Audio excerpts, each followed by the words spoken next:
Welcome to the 21st Century Writer Podcast, a podcast devoted to helping you establish the mindset that will allow you and your writing to flourish in the new world of self-publishing.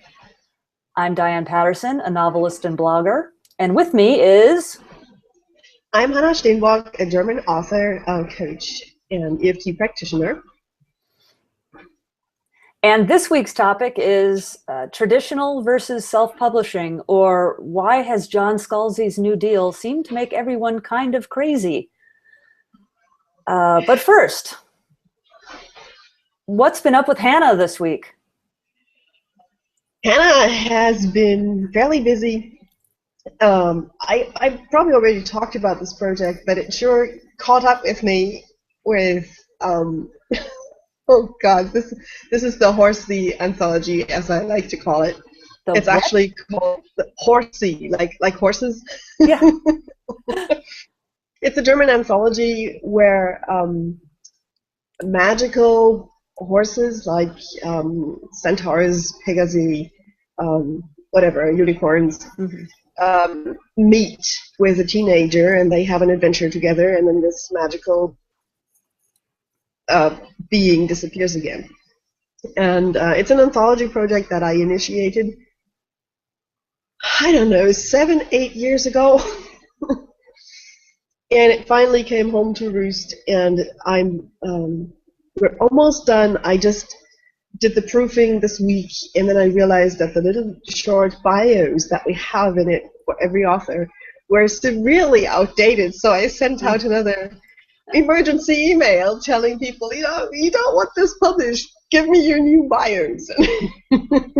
So that's the last bit of the project, and it's been keeping me busy. And as soon as I get that done and the blurb written and sent it all to the publisher, it'll basically go to print. He'll just add the last bits, and we can have it out in June, so that's rather exciting. Great. And was that pretty much it for writing this week, or did you do any of it your own? Okay. Well, I did.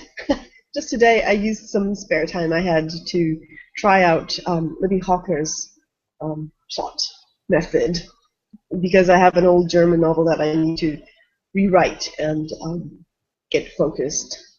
And it has a new main character, which is a magical sword, and it was really easy to fill in that sheet for the magical sword. Then I started on the old main character, my dear hero, and it turned into a major nightmare to remember what I have in the novel and to shoehorn it into the plot system. So I may have to completely redo a lot of that. So wait, I was wondering about this because you mentioned this online. How is a sword the main character of the novel? I don't see swords having character arcs. But it's a magical sword, and it actually develops a bit of a personality during the story. And it is created by a mastersmith, a dwarven mastersmith. I was playing a lot of AD&D at that time, and and a mage, and they team up to create this sword. It's supposed to be a wedding gift for the crown prince, and it has a healing ability, and it can heal people and save their lives. Okay, and on their way, why would you install a healing ability into a sword? You'd think you'd want to install like a death ability. It only does so to its bearer. It doesn't heal everyone. It just heals special people. Okay. And it actually, I've written almost the whole series, and it actually develops. It actually grows as a person during the series as well. So it learns from what happens. So that sword. That sword's flaw is that it's not really thinking, which is not really a surprise. But so it gets better during the story. It overcomes that flaw. Well, my thing this week was the only thing that I committed to doing with my accountability partner or with my to-do list this week was redoing the outline for book 4. And I'm going to have to adapt Libby's method for mystery writing, because when you talk about the antagonist attacks, you obviously, if it's a murder mystery where you're trying to keep the identity of the murderer a secret, at least for half of the book, it can't be really obvious No. who's creating the problems. Oops. So sneak attack. Yeah. So there's figuring out good. Okay. Sorry, my MacBook Pro had come unplugged, and I was like, why am I down to 70% battery? It's supposed to be plugged in. So there's thinking about the story in terms of the character arc. There's thinking about, the things she has to learn, and the ways that the antagonist will get in her way without making it at all clear that that person is the one doing it. Yes. It's not a finished process. This thing where a couple of people, I think like Libby, are talking about outlining a novel in an hour. It didn't happen that way for me. I'm still like, okay, what is this? So not completed, but it was a short week. Yeah. That's my excuse, and I'm sticking with it, folks. And it is an excuse. I am aware of that.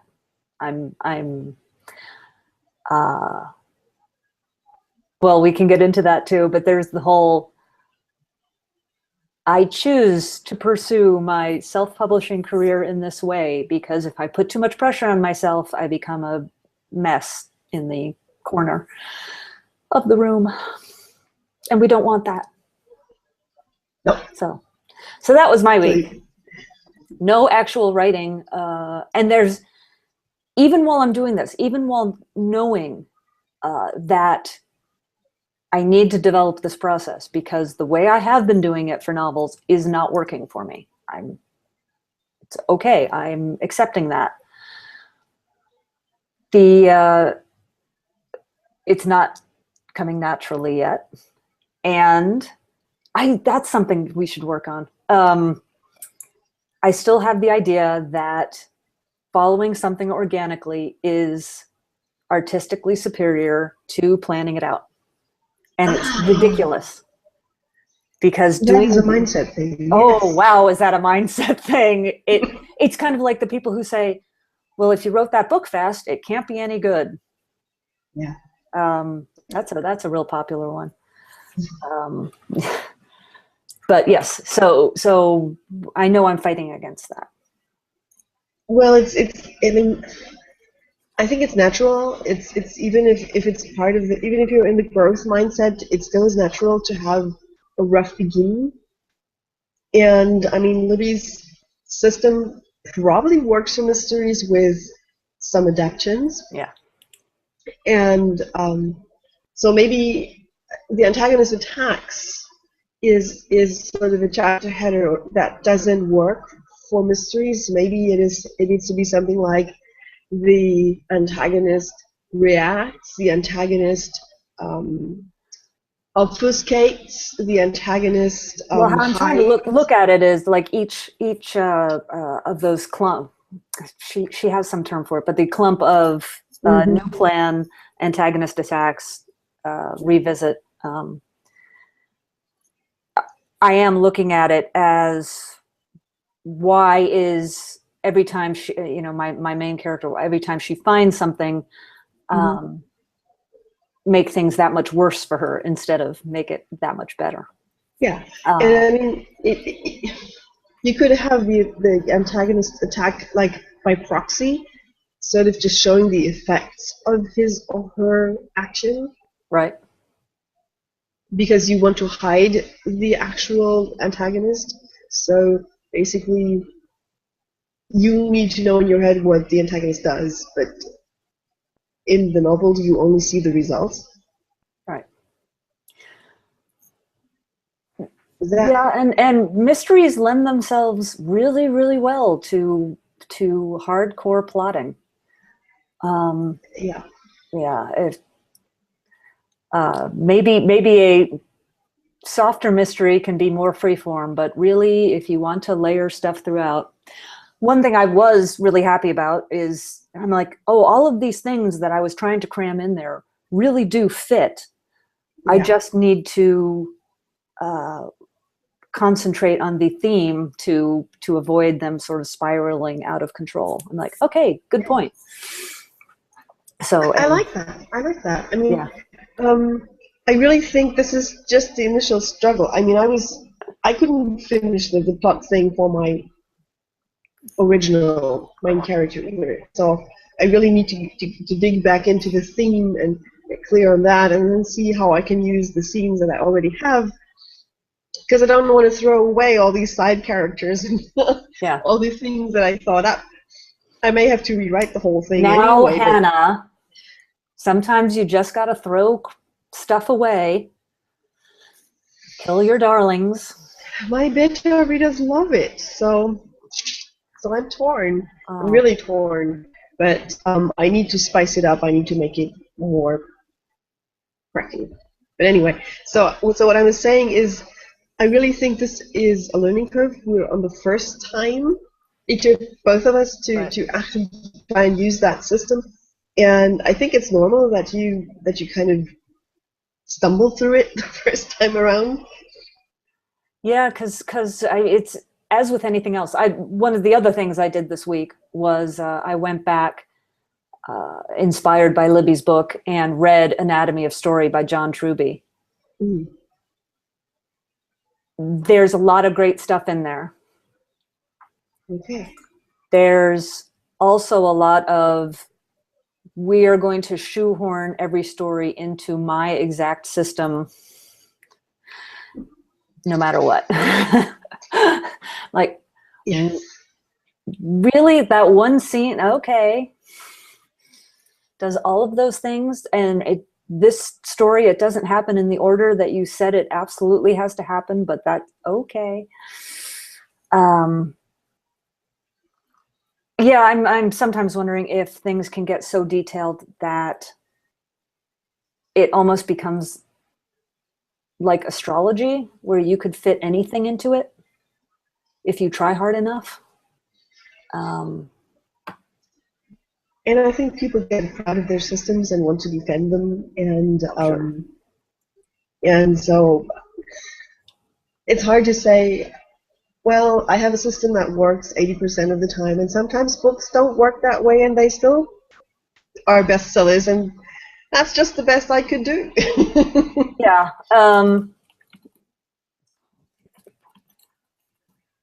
Okay. Facts and figures here. All right. So earlier this week, John Scalzi, who is a science fiction writer who primarily publishes with Tor Books, signed a deal for a $3.4 million 10-year deal with Tor for the next 13 books. There was much discussion of this, not in the least because it was covered by the New York Times, among other places. Generally, when writers get books with traditional publishers, with trade publishers, it's for 2 or 3 books. Scalzi's deal is remarkable on a number of axes. There's the amount, there's the number of books, and there's the length of time that it covers. There was a huge amount of discussion about this on many writers' boards, particularly self-publishing related writers' boards. There was one discussion on a pro self-publishing writing board that really surprised me. And Hannah and I got to talking about it earlier this week, and it turned out that we felt slightly differently about how that discussion went. And I don't know, does it matter where the discussion was? I don't think it's that hard to find if you really want to read it. That's okay. I mean, we don't need to name it. Yeah. If you feel better about this, I mean. Okay. So the upshot of most of the self-publishers, it seemed to me, was to say, what a ridiculous contract. Why doesn't Scalzi go into self-publishing? This really shocked me. Because I tend to think that writers should be mostly happy for writers no matter what happens. I mean, provided that it's relatively good news. I mean, if you get hit by a car, I don't think my first feeling should be joy. But and to me, what looked like the immediate downplaying of the business side of the deal, like John doesn't know any better. And I thought, that takes really being invested in your team, and I'm making quote marks here for the camera, your team being right. It was really surprising to me. Hannah didn't feel that way. No, because a lot of the comments were congratulatory. Many said, well, we understand that John Scalzi signed the deal. He knows his business, and it's his business decision. And I think a lot of the discussion was.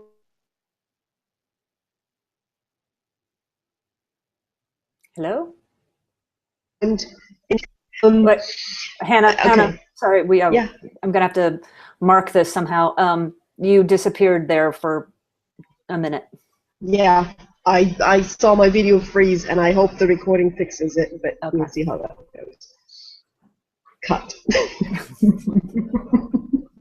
Okay, so there were many congratulatory comments, and Many pointed out that nobody knows his business as well as Scalzi does, and of course he's allowed to make his own decisions, and that there must be good reasons for him to have done as he did. And then the discussion turned, I think, in an academic way. The idea was, is it possible for indie authors to do better than this deal? And I think that discussion was quite interesting. They basically took the deal as model and said, can we do something like that on the indie side? And I don't know why you froze now. Go way back.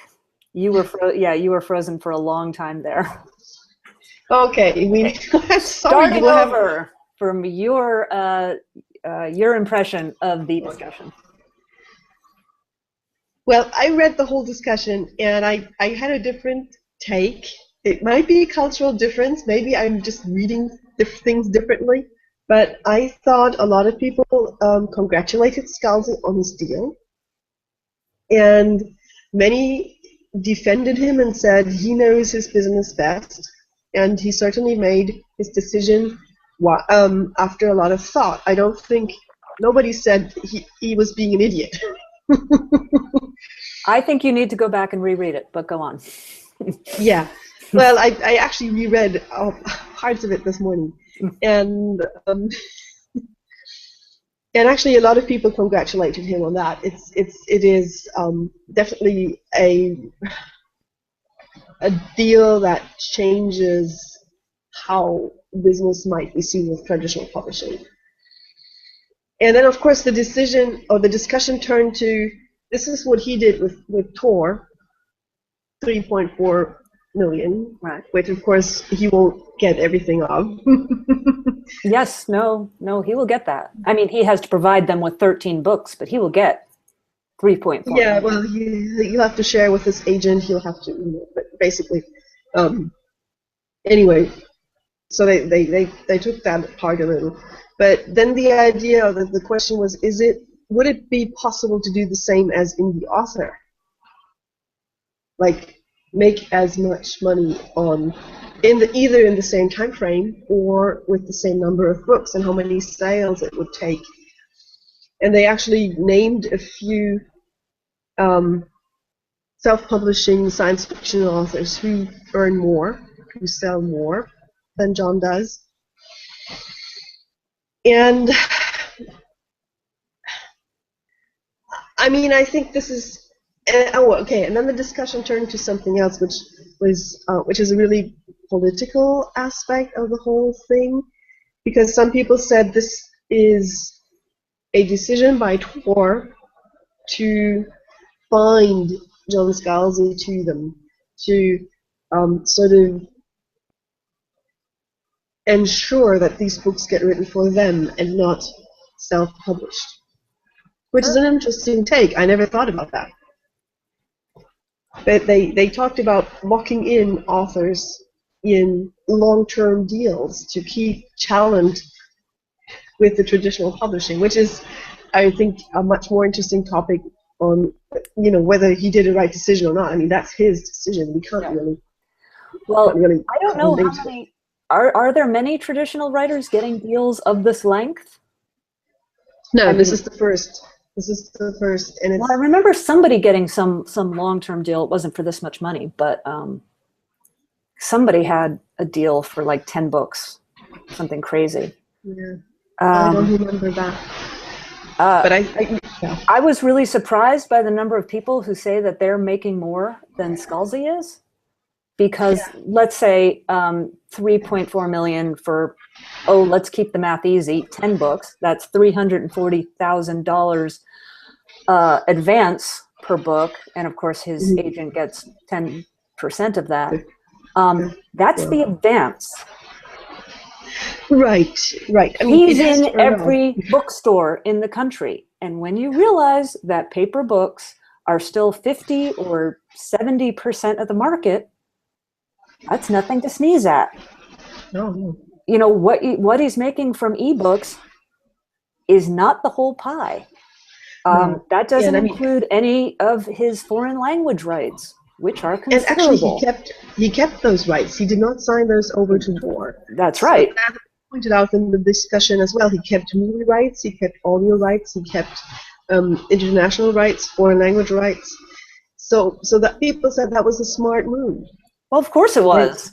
Yeah, of course it was. I mean, we all agree that was smart. Well, the idea that the number of people were saying, I'm making more than he is, at 1 or 1.5 books a year, not having any of the external, yes, he has to do a lot of publicity. He doesn't have to do a lot of stuff that we do as self-publishers. It is ridiculous to talk about it as being similar. Also, is there any self-publisher who has 3 or 4 television series going into production? I don't think so. Somebody else was going, yeah, I'm selling movie rights and TV rights. All I'm going to say is, having been down in Los Angeles for quite a while, show me the trade blurb. Because if it's a major deal, it will be in a trade. And if it's not, it won't.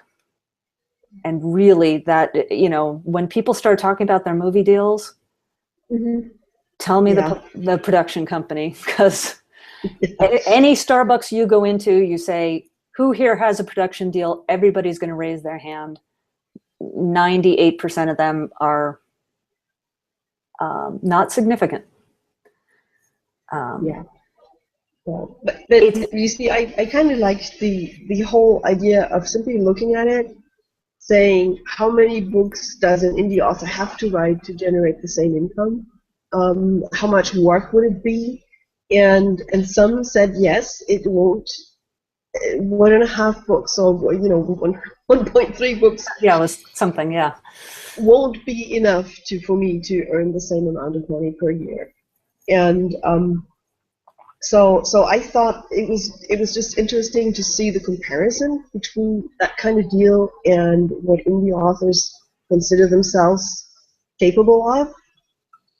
And of course, I mean, the whole security question is another entire thing. I mean, knowing what you're going to do for the next 10 years, always assuming Tor is going to survive those 10 years. Let's say every participant survives those 10 years.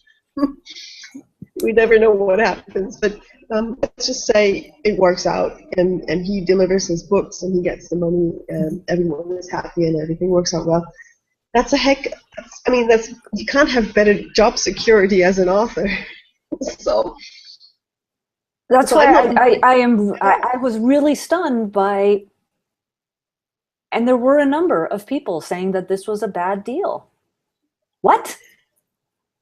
Yeah, I would never call it a bad deal. It's an exceptional deal. Nobody's ever had one like that. And I would love to have a deal like that. Seriously. Yeah. Well, I can see that there might be some self-publishers who are doing really well and who love what they're doing and who don't want to join up with a traditional publisher and who are happy doing this. And they might say, it's not for me, and that's their choice, that's their prerogative. And I still think it's fascinating that both is possible right now in this world. That you can have such, you and me probably will never have that kind of deal. But it is possible. I think we might need to work on that, Helga. That kind of deal. But it's also possible to take another path and to work on the indie publishing and well, that is the great thing about indie publishing, is that there is a huge number of people making excellent money, or even really excellent money per year, or as what I would call it, Silicon Valley engineer money per year writing, and they don't need to have been heard of by that many people. Yes. Yes. Several of the authors named in that thread, by the way, I had never heard of. I'd heard of a couple of them, but some of them, nope, first I'd ever heard of them. Yeah. So if they're making $300,000-400,000 a year, kudos. Yeah, that's awesome. You would have to have been a much better known author in the world of trade publishing to make that kind of money. Yes. That said, there's never going to be, and this makes me crazy. I said to someone, there will never be a self-publishing breakout like Gone Girl. And I said that a year and a half ago.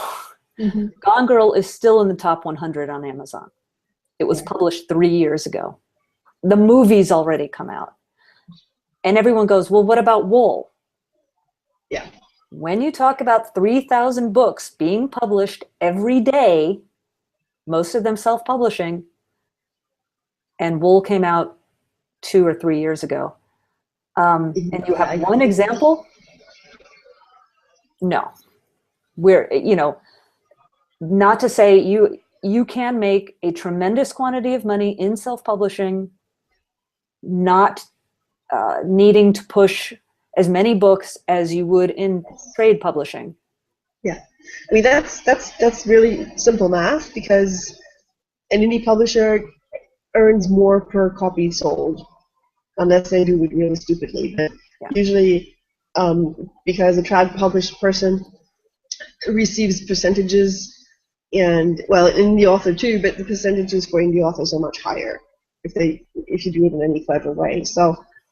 Yes. You earn more per copy moved, but of course indie authors also have more costs. Yeah, at least up front. And you have to keep promoting your book. Exactly, you have to keep promoting it for you.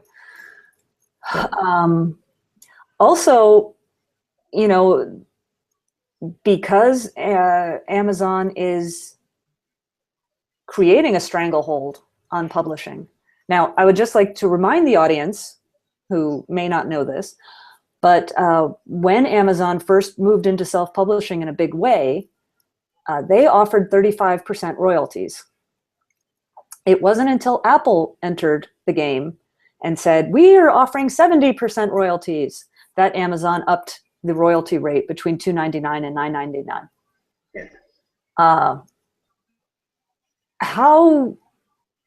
thrilled are people going to be if Amazon decides to cut their paycheck in half, which they could do. 35. Yeah, but I don't really think that's a valid argument because I also don't think that Amazon is going to completely squash the market unless people do something really stupid, and I'm calling Barnes and Nobles really stupid about their move. I gotta say, I don't understand Barnes and Noble at all. I mean, they've really kicked Okay. themselves out of the business. The Apple iBook store, the amount of money that makes is a rounding error for Apple. I understand that they're trying to get their act together. Google, I don't even want to talk about Google Play, but again, it's a rounding error and not important to them. Barnes and Noble is a bookstore. What are they doing? Yeah. I don't understand their policy at all. I think they half-assed it from the start, and they certainly broke the mood, which leaves Kobo, and Kobo, I don't know. I mean, it's a percentage thing. They're in lower percentages, and I see authors say that their sales on all platforms other than Amazon are picking up, but Amazon revenue still dominates everything else, and I still think if Amazon makes it hard on authors and cuts their paycheck, people will run. People will do something else. I don't think you can stuff the whole self-publishing thing back into a box, even if Amazon decides to change the rules. And look at Kindle Unlimited. That hurt some authors really a lot, and they moved, they shifted, they changed, and some have found out how to use Kindle Unlimited to their advantage, and have come back to KDP Select and gone back to being exclusive on Amazon, and they made more money than before. So I think right now I'm just grateful the opportunity's there. I'm definitely not taking my books to Google Play. Sorry about that, but jeez Louise, there is no axis on which Google Play is not a disaster.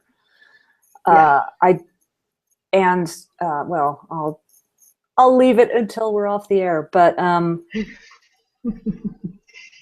yeah, no, it is.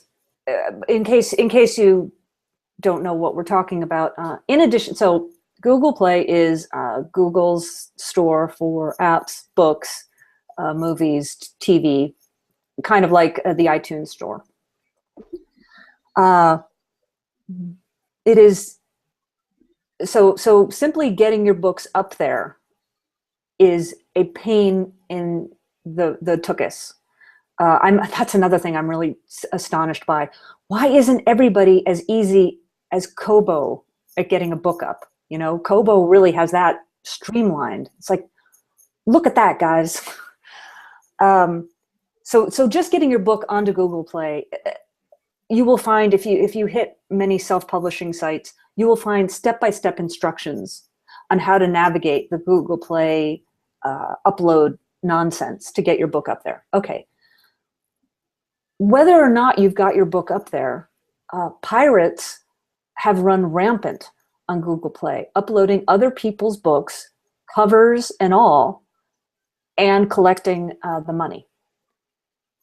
And Google is, well, apparently they're cracking down a little bit now, but you know, my daughter can't turn a paper into her ninth grade English class without the teacher checking it for plagiarism. Yeah. You know, if only Google had a search function, you know what I'm saying? Yeah, kind of. Yeah. And the other thing Google Play does, which has hurt a lot of authors, is they randomly change the price. They reduce the price of the books without even telling the author. To be fair, all the bookstores, all the online bookstores have this caveat that they can change your price if they want. The thing is, nobody else does it, only Google. And what they say is they're going to reduce it to free but they'll pay you the full royalty on the book. Well, what happens when Google reduces the price of your book to free? Amazon price matches. Price matches. So your book is free on Amazon. And you don't get any royalties for that. And Google Play doesn't even tell people that they're doing it. Yep. And there's no one there for you to talk to say, could you stop this? So what a lot of people have done is up the price to $99.99 and told all of the people on their mailing list to go download the book there. Google's going to keep doing this to them. Yeah, I don't know what they're pulling with that. I think I don't even think it's malicious. I think they just don't care. Yeah, it's they. Yeah, I think they're not even aware of price matching on Amazon. They're aware of it. I think it's that simple. I think they don't care. Could be. Yeah, and that's the main reason why I'm not going to put my books up there unless they improve their store and author communication. Because if I want to make my book free on Amazon, I can. There are two different ways to do it, and it's sort of actually three. It's my choice to do so. What are your 3 ways of making a book? Well, it's first the usual 5 free days if you're in Select. You can do a Kindle countdown thing, which works if you're in Select, right? If you're in Select, again. Right. Okay. So you can do a Kindle countdown, and it's free for whatever time you specify. Right. Except for the European stores, because we have price fixing laws, so the countdown doesn't work here. And the third way, if you're not in Select, is to make it free on another seller and have Amazon price match. So that's the 3 ways you can actually set a book for free on Amazon. Right. And the 2 places that most people say Amazon checks the quickest are Apple, the iTunes store, or the iBooks store, sorry, and Google Play. So if Google makes your book free, within 2 to 3 hours, it will be free on Amazon, particularly if you don't want it to be. There's that factor in there. I think Amazon is much more aware of their competition than the competition is of Amazon. So I really think they're aware of it. I don't get the game that they're playing. Yeah. Particularly with Barnes and Noble. What are they doing? Here are some of the problems with Barnes and Noble, in case you're wondering why we're complaining about them. One of the things, recently VAT, or value added tax, rules changed for the European Union. Yeah. And there was much discussion of, because self-publishers have to pick the price of their book, either VAT inclusive or VAT exclusive, depending on the bookstore. And I can't even remember what Barnes and Noble did. It was so confusing that I just took my books off the UK version. I don't have time. And of course, their bookstore is a mess. A lot of people have, it's hard to find books on Barnes and Noble. What? They stomp on books' ability to rise in the bestseller ranks. There was one, I think it was like a billionaire romance or something. I'm not exactly sure, but there was one that got to 21, or no, it was 121. And it couldn't, no matter how many copies it sold, it never went above 121 in the ranks. Yeah. So, and she knew she asked somebody who was also a self-publisher who was higher or lower in the rank. Yeah, got a better number. Had a better number, thank you. And that person was selling fewer copies, but Barnes & Noble had stomped on that books because they don't so I don't know whether it was self-publishing or what, or the genre, but they did not allow that book to rise above that rank. Yes. And yeah, you know, like students in high schools or something discovered that the Barnes & Noble site wasn't blocked. So they were having conversations with one another in the comments of various books. Oh. Yeah. So you would have a ton of comments on your book and then discover that it was, you know, discussing fifth period biology. So. Yeah. And I mean, it's sad. I think what Amazon is doing in creating the self-publishing environment, it's not rocket science. I don't understand why other competitors can't create something similar. We do have Tolino in Germany, which is run by a group of publishers and a large book-selling chain or two. And they are doing better. They just opened Tolino up to direct uploads for self-publishers. It's been a horrible mess. People have not been able to use the website. I've been invited I know to self-publishers can use draft to digital to get to Tolino now. Exactly, but about 4 weeks ago, Tolino opened their website to direct uploads for self-publishers. It's really new.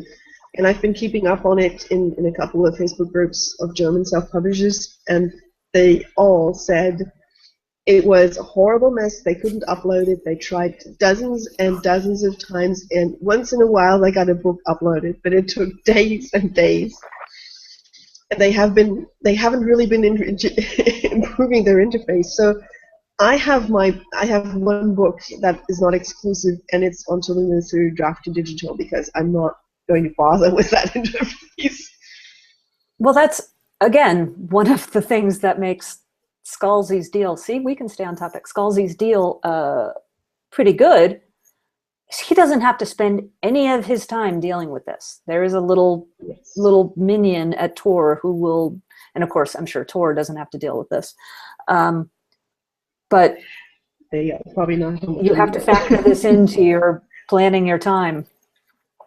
I think big publishers have different entrances into Amazon and Tolino, and they have different.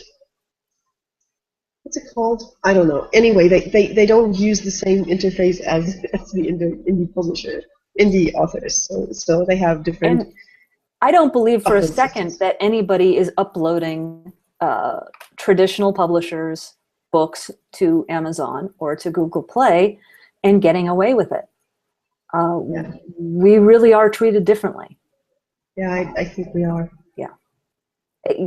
Again, the whole thing that they can't check the text of what's being uploaded when they have, every single book in human history indexed on their site.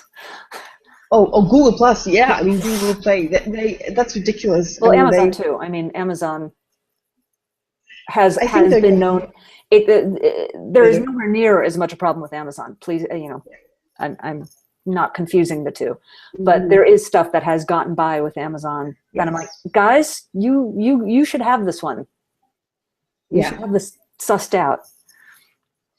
Yeah, I mean, there was this big thing a couple of months ago where this person was grabbing books and uploading them, and he never changed the cover. The only thing he did was plonk his name on top of it. He never erased the names of the original author. This is Google Play, right? No, this was Amazon, and it took Amazon a few weeks to take all of that down. But eventually, I mean, they reacted to it. They took it down faster than Google Play does. Yeah, that's really shameful. What has been going on for a while? For a while, this thief, this nasty person, got away with it, and it took several complaints, and it took fans pointing this out to the authors that were blocked. And I don't understand that. I don't think. I mean, seriously, Amazon is in the data storage business. they really are able to check the interior of a book against the database they have. Yep. I don't quite get it why they're not more rigorous about that. But maybe again, there are probably different standards to. Absolutely. I mean, you just have to look at what they do. Forget what they say. This is true throughout your life. Forget what they say. Look at what they do. So I think there are different standards even among indie authors. I think they really treat authors who move a lot of books different from authors who move few books. Mm-hmm. I don't know the thresholds, but they must have some thresholds where they say, well, you're like this all-star program they have. So they know what program? The all-star program. People get extra bonuses when they sell a certain amount of books. So they are very much aware of who sells how much, and I'm certain that the people on the big seller list get treated differently than the small indie publisher who sells 10 books a month. So, if you're a big seller, you have an Amazon rep. You have someone that you are specifically dealing with at Amazon. You're not just dealing with KDP support the way the vast majority of us are. So there are some perks of being a bestseller on Amazon, and I just hope we'll get there eventually and shift our mindset and our business practices to the point where our books sell. Well, the one thing that I've heard and somewhat surprising in the discussion of SF authors, many romance authors have said the key is number of books available.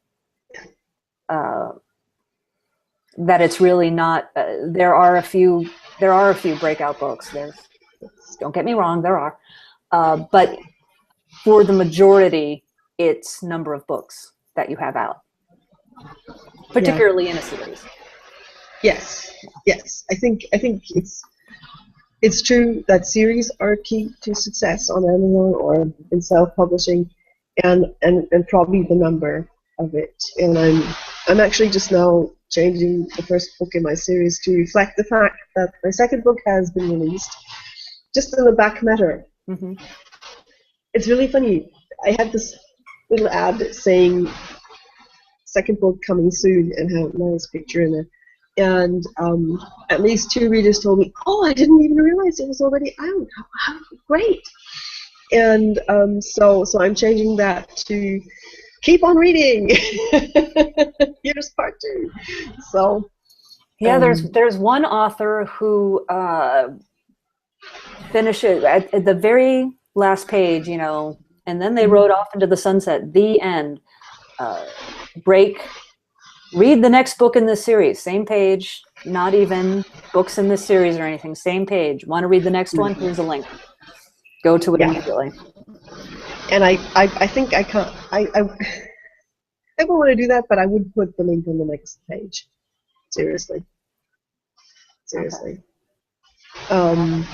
What is going on over there? There is some kind of weird noise happening. There is? It started raining, but I don't hear anything special. Oh, okay.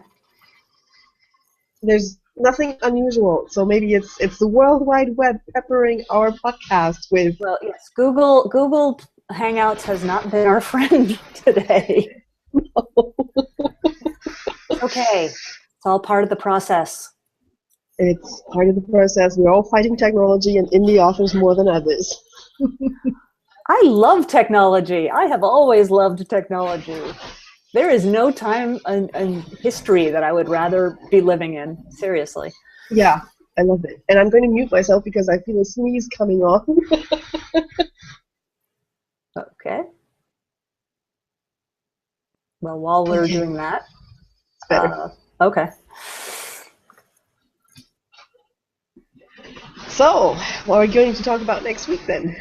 Right. I think that what you said earlier, probably before we started recording, was good. The poverty mindset versus the wealth mindset. I don't know. How do you phrase this? You know, the idea that to be a good author, you have to not make any money at it. I will say, I mean, one of the things that John Scalzi has been very upfront about is that he wants to write entertaining books that lots of people enjoy and make a lot of money from it. Surprisingly, which is that's totally worked. legitimate. Yeah. I think a lot of people do still have a lot of trouble with that. Yeah, I believe it's this romantic notion of I call it the starving artist and the damaged poet, and it's this kind of notion that you rise out of hardship, and you have to experience the hardship in order to be able to rise out of it and become a deep, convincing whatever author. And while that might be a topic for a movie, I don't think it should be a topic for any author who wants to be successful, because it's a very limiting and very damaging mindset. So next week, we're going to discuss wealth mindsets for authors, and Hannah is going to do an EFT session at the end. So next week, starving poets, don't be one, or how to avoid being one. And the tapping around I'll do at the end is going to help you snap out of that mindset. Okay, so one thing I wanted to be sure to mention as we're finishing up here is if you are enjoying our little Gab Fest every week, if you could go over to iTunes and leave us a review or a rating, that would be awesome. Even if you don't get the podcast from iTunes. Remember how we've just been talking about Amazon being the 800-pound gorilla of a lot of this stuff? Well, iTunes is the 800-pound gorilla of podcasting. So if you could leave us a review or rating there, that would be completely awesome. Thank you. And I think we have a link to the podcast on our website, but if not, I will leave one in the show notes. Okay, so my name is Diane Patterson. And I'm Hannah Steenbach. And this has been another edition of the 21st Century Writer. Thank you. Bye. Bye.